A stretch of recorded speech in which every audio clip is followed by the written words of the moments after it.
Welcome back, student. This is your second chapter of August month, and this name of the chapter is conservation of plants and animals. मतलब कि जिस तरह plants and animals ख़त्म हो रहे हैं हमारे अर्थ में, उनको कैसे बचाया जाए. ठीक है, तो स्टार्ट करते हैं. The early man led a simple life as his needs were limited. Food and shelter were probably his only basic needs as clean air and water over in abundance. But as time went by, men gained knowledge and used it to improve the standard of living, better living conditions, increased the lifespan and lower the death rate, leading to increase in human population. Population growth forced humans to overuse its resources. As a result, a resource like groundwater, which was once abundant, has become exhaustible.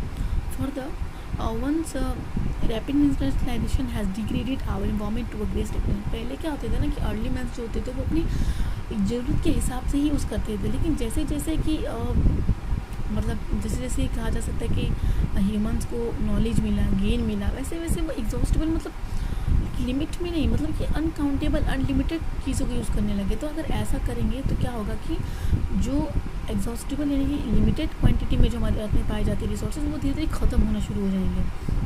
However, we have now realized that progress cannot be achieved at the cost of biological system that renew all the resources essential to sustain life on the earth. It has therefore become necessary to conserve our natural resources. इसीलिए हमें realise करना चाहिए कि हम बिना biological system के कोई भी चीज़ को अचीव नहीं कर सकते हैं. ठीक है, तो ये बहुत ज़रूरी होगा कि हमें नेचुरल रिसोर्स को कंजर्व यानी कि बचाना चाहिए. Our object in this chapter is to learn about various types of biological resources and the factors that influence their availability. We shall then be in a position to understand conservation methods. तो इस chapter में हम लोग सबसे ज़्यादा क्या समझेंगे कि बायोलॉजिकल रिसोर्सेज के फैक्टर्स क्या हैं. ठीक है, उनके इनसे इन्फ्लुएंस होकर हम क्या क्या अवेलेबिलिटी को बचा सकते हैं, तो हमें ये पढ़ना बहुत ज़रूरी है. Forest wealth. Forests are one of the most useful renewable resources we have. They purify air, carbon, control pollution to some extent, regulate the climate, replenish groundwater, decrease the runoff of rainwater, control floods, prevent soil erosion and maintain its fertility. तो forest क्या एक ऐसे useful renewable resources हैं कि जो हमें use कर सकते हैं. ठीक है, तो इसको मेंटेन करके रहना चाहिए कि हम बचा सके सॉइल इरोजन होने से, फ्लड होने से. ठीक है, फॉरेस्ट को सपोर्ट करना चाहिए. ज़्यादातर प्लांट्स और एनिमल्स और इंसेक्ट्स को बचा करके प्रोवाइड करते हैं हमें wood, rubber gum, resin, non edible oil, bidi leaf, कट्ठा, honey bees, wax, bamboo, lac, a variety of medicine as well as plants, edible fruits and berries. In the Andaman Islands, wild animals are one of the main sources of meat.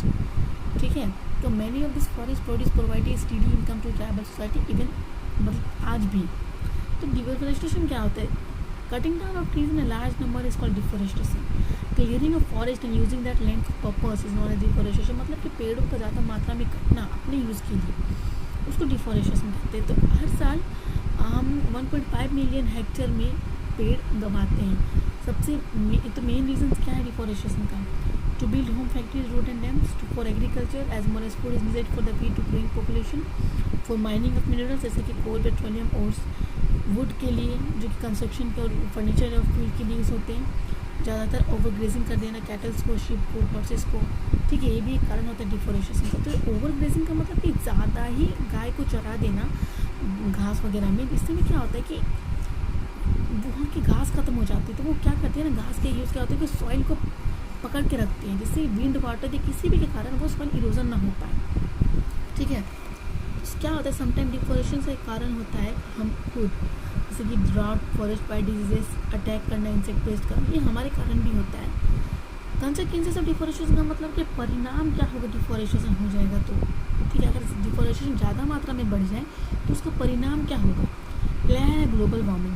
Deforestation का एक कारण होता है global warming यानी carbon dioxide का atmosphere में ज़्यादा बढ़ जाना, क्लाइमेट का चेंज हो जाना. डिफोरेस्टेशन इंक्रीज़ करता है टेम्परेचर को, उसमें रेनफॉल कम हो जाते हैं, विंड वेलोसिटी ज़्यादा बढ़ जाता है और क्लाइमेट अपने हिसाब से चेंज होने लगते हैं. डिसर्टिफिकेशन का मतलब होता है कि ट्रीज़ का गिरना किसी फिजिकल प्रॉपर्टीज़ के कारण, वाटर का पकड़ना नहीं लेवल, पानी का लेवल बहुत नीचे से चला जाना. ठीक है, ये सब कारण है. ड्राउट, सूखा पड़ जाना, डिस्टर्ब हो जाना वाटर साइकिल का, क्योंकि अगर रेनफॉल अच्छे से नहीं होगा तो वाटर साइकिल कैसे होगा? तो वाटर लेवल बहुत नीचे चला जाता है, जिसके कारण ड्रॉट होता है, फ्लड, बाढ़. इतने ट्रीज़ कटेंगे तो डिक्रीज होगा ही वाटर. ठीक है, ये रिड्यूस करता है इन्फिल्ट्रेशन ऑफ वाटर का ग्राउंड से, ये जो कि कारण होता है फ्लड का.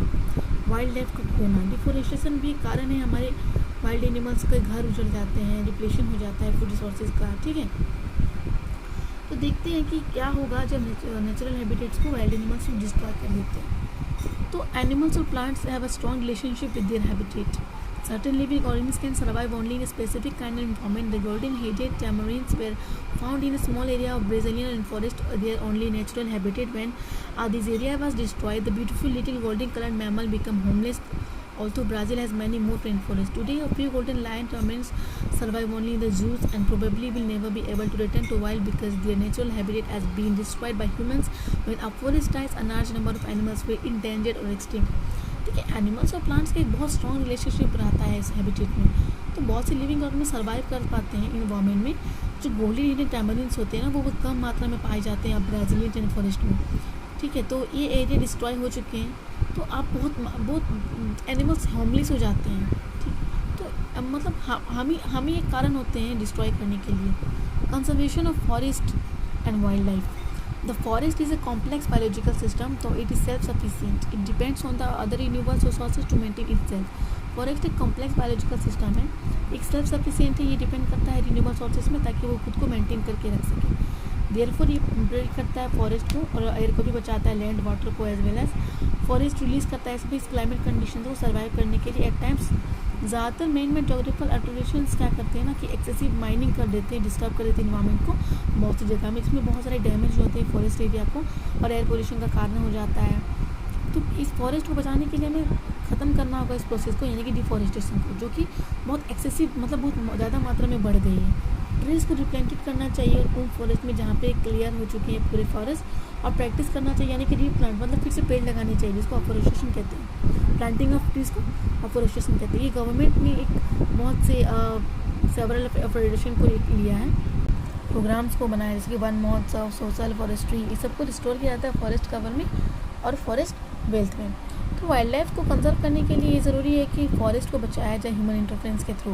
तो ये पर्पस ये है कि गवर्नमेंट को बहुत से सेटअप करने पड़ते हैं बायोस्फीयर रिसोर्स का, वाइल्ड लाइफ सेंचुरीज और नेशनल पार्क्स को बचाया जाता है। ये प्रोटेक्ट करते हैं एरियाज़ को हंटिंग, ग्रेजिंग, कल्टिवेशन से, ठीक है। ये बहुत से एरिया सपोर्ट करते हैं इन प्लांट्स और एनिमल्स को। Biosphere reserves are the areas mean for conservation of biodiversity. Biosphere reserves वो एरियाज है जहाँ पे बायोडाइवर्सिटी को कंजर्व किया जाता है। बायोडाइवर्सिटी रिफर्स करते हैं वैरायटी ऑफ ऑर्गेनिम्स अर्थ में, रिलेशनशिप होता है एनवायरमेंट से। The biosphere reserves have to maintain the biodiversity and culture of that area. Biosphere reserves में also contain other protected areas in it.